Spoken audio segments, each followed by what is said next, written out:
Boa noite. Esta é uma mensagem bíblica do culto de oração. Hoje estudaremos o livro de Oséias, capítulo 9. No versículo 1 temos: Não te alegres, ó Israel. Temos aqui um início bem triste neste capítulo. Provavelmente este capítulo foi escrito em um contexto das festas do tabernáculo, como notamos ao ver os versículos 1, 4 e 5, ou mesmo no contexto da festa da colheita. Só que essas festas, ao invés de serem dedicadas ao Senhor, eram como festas como dos pagãos, com prostituição cultual e adoração a falsos deuses. A religião na terra de Canaã era um culto à fertilidade, onde se adorava o Deus da natureza, que se supunha trazer o bem-estar e boas colheitas. Os israelitas abandonaram o Senhor Deus e incluíram em seus cultos os deuses cananeus e a prostituição dentro do templo. Diante desse quadro, o Senhor permitiria que Israel ele fosse levado para a Assíria como escravos, assim como uns fugiram procurando ajuda lá no Egito, conforme anunciado no versículo 3. Lá, eles teriam que comer animais imundos e não teriam mais como adorar ao Deus verdadeiro, como descreve o versículo 4, e nem celebrar festas ao Senhor Deus, no versículo 5, e as suas casas seriam deixadas para trás e ficariam vazias e abandonadas, cobertas de mato, como diz o versículo 6. Dos versículos 7 a 9, temos então Oséias como profeta enviado pelo Senhor Deus, mas ele era odiado, chamado de louco pelos sacerdotes e adoradores do bezerro de ouro. Esses líderes religiosos colocavam armadilhas contra Oséias, segundo descreve o versículo 8.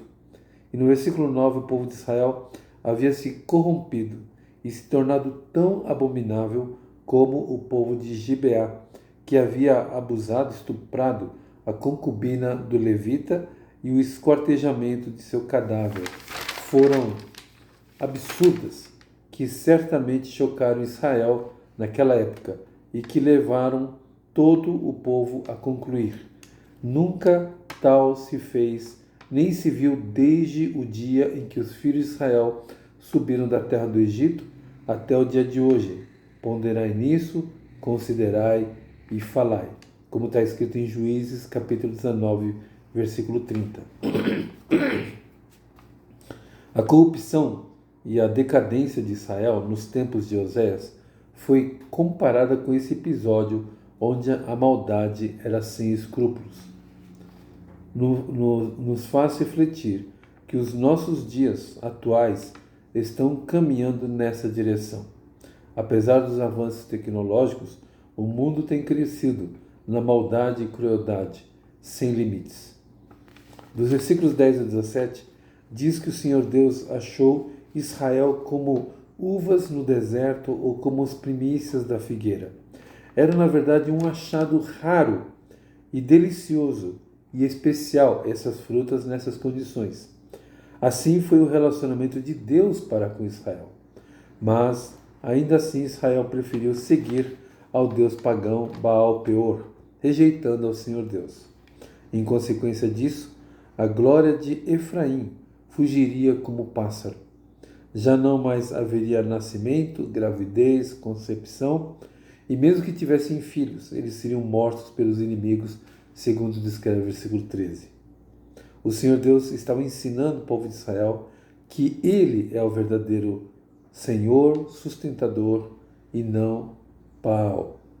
O profeta Oséias sabia que a destruição de Samaria e o cativeiro de Israel viria com a vinda da invasão da Assíria. Era iminente. Tudo isso por não ouvirem ao Senhor. E aí eles se tornariam peregrinos e errantes entre as nações, segundo o versículo 17.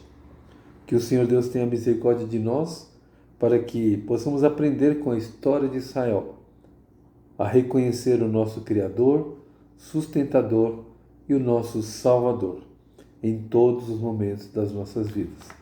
Deus nos abençoe.